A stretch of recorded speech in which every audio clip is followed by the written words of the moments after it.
शरीर सना हुआ रहता था, शायद स्नान वगैरह भी नहीं करते थे। ऐसे पानी बरस जाए और भीग जाए तो बात अलग है, वैसे प्रयत्न पूर्वक नहाते वगैरह नहीं थे। उनकी कोठरी में कचड़ा इकट्ठा रहता। कचड़ा हमारी दृष्टि में कचड़ा, पर उनकी दृष्टि में कचड़ा नहीं था, क्योंकि घूमते फिरते कोई भगवान का टूटा फटा चित्र मिल जाए तो लाके कोठरी में रख देते। कोई रामचरितमानस, गीता, भागवत का कोई फटा हुआ पृष्ठ मिल जाए, कागज मिल जाए, अथवा भगवान नाम लिखा हुआ कोई कागज मिल जाए, संत का कोई चित्र मिल जाए पड़ा हुआ, तो उसको उठा के कोठरी में रख देते। वो इकट्ठा हो जाता था अंबार। शरीर से उनके दिव्य सुगंध आती थी, बड़ी बड़ी जटाएं थी, सिद्ध पुरुष थे, दिव्य पुरुष थे। एक महापुरुष के द्वारा हमें उनका परिचय प्राप्त हुआ, तो हम उनका दर्शन करने गए, परिक्रमा करते हुए वृंदावन की। तो हमारे साथ जो लोग थे मलुक पीठ के संत, वो सब कहने लगे कि वैसी देर से निकले, कार्तिक का महीना था, वैसी देर से परिक्रमा में निकले हैं, और आपके साथ तो 2 घंटा की परिक्रमा 4 घंटे में होती है। इस महात्मा के पास जाना, उस महात्मा के पास जाना। अरे भाई 10 बज गया रात का, अब सीधे चलो। पर मैं कहा नहीं भाई, उन महात्मा का दर्शन तो करना है। तो गए, हमने प्रणाम किया, उड़िया भाषा बोलने लग गए। उनकी इच्छा थी कब कौन भाषा बोले। हम बैठे रहे। फिर हमने कहा महाराज जी कृपा करें, कोई एक वाक्य ऐसा बोलें जो हमारी समझ में आवे। आप क्या बोल रहे हैं, हमारी समझ में नहीं आ रहा, कुछ उपदेश दें। तब हिंदी में बोले वो महात्मा, बोले देखो, जैसी श्रद्धा लेकर आना चाहिए वैसी श्रद्धा लेकर आप नहीं आए हो। दूसरे के कहने से आए हो, और तुम्हारे साथ वाले संत मन ही मन खींच रहे हैं कि अरे क्या ये शाम लेट हो जाता है, देर हो जाती है, आपके साथ परिक्रमा में विलंब होता है, तो इनका सत्संग का मन नहीं है जो तुम्हारे साथ में है, और तुम भी किसी की प्रेरणा से आए हो, अपनी इच्छा से आए नहीं हो। इसलिए आज हम कुछ नहीं बोलेगा। जिस दिन सब काम छोड़कर इस भाव से आओगे कि हमको केवल उनके पास,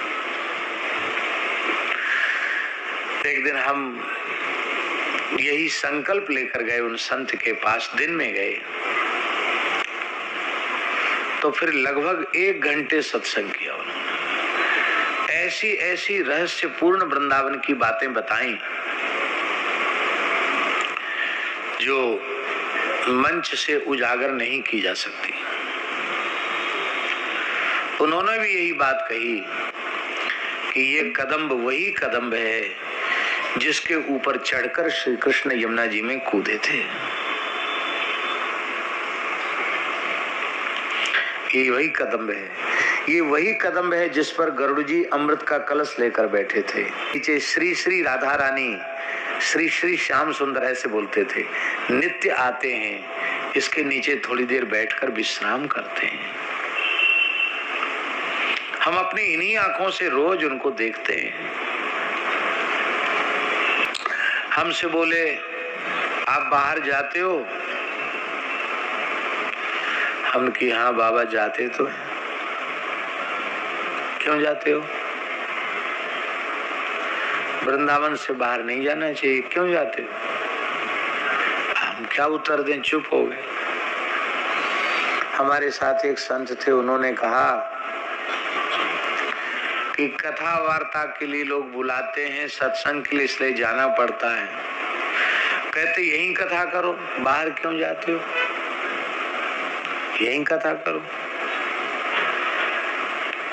जिसको सुनना होगा यही आएगा। हम तो चुप ही थे। तो फिर एक महात्मा बोले कि महाराज जी इनका बहुत काम है, वो जी बिना जाए आए वो सब सेवा चल नहीं सकती। तो बड़ी जोर से हंसे वो संत, बोले देखो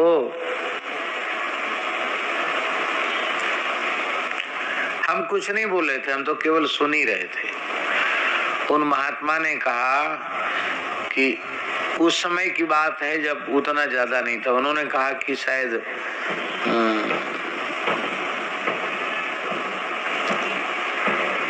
2-3 लाख रुपए, सब संस्थाओं को देखा जाए तो 2-3 लाख रुपए दिन का खर्च निकले। तो वो हंसकर बोले राधा रानी के दरबार में वो 3 लाख 3 पैसा भी नहीं है? आप एक जगह बैठ जाओगे, 3 लाख नहीं 3 कोटि चाहोगे, 3 कोटि की सेवा में आवश्यक तो वो भी पूरा हो जाएगा। क्यों जाते आते हो? इसी बात पे पीछे पड़ गए।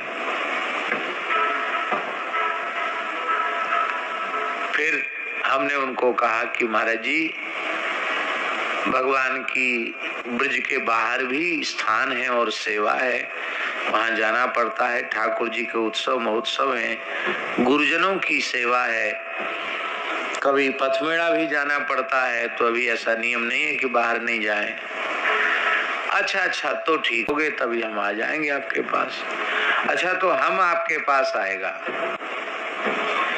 एक ब्रजवासी को बोला, इसका पता लिख लो। ब्रजवासी बोले, बाबा बाबरो सो तो तू खुद ही है, पतो लिख के कहा करेगो, तू आवे नहीं जावे नहीं। 50 साल तो मोए गए तो देखते भैया, बड़ा बूढ़ो ब्रजवासी था। 50 वर्ष तो मोए गए देखते हुए, तू कहूं ना गए हो, तू कहां जावे हो? नहीं, इसका हमसे बोले तीसरे दिन हम तुम्हारे पास पहुंच जाएंगे।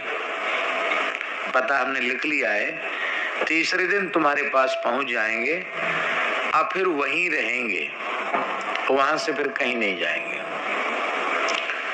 तो उस समय मलुपीठ में निर्माण नहीं है, 3 सेट पड़ा हुआ है, बाहर एक पेड़ है, खिन्नी का पेड़ है, बाबा मलुकदास जी की समाधि, वहां कुछ निर्माण नहीं है। आप कहाँ है? बस पेड़ है ना, वहीं रह जाएगा, वहीं रह जाएगा। हमको कोई कमरा का जरूरत नहीं है, हम वहीं रह जाएगा। पधारो महाराज। तीसरे दिन हम प्रतीक्षा करते रहे कि वो बाबा कह दिए तो आएंगे जरूर। शाम को पता चला कि आज सवेरे ही बाबा ने बैठे बैठे ध्यान पूर्वक देह त्याग कर दिया और ब्रजवासी उनके शरीर को जल समाधि दिया।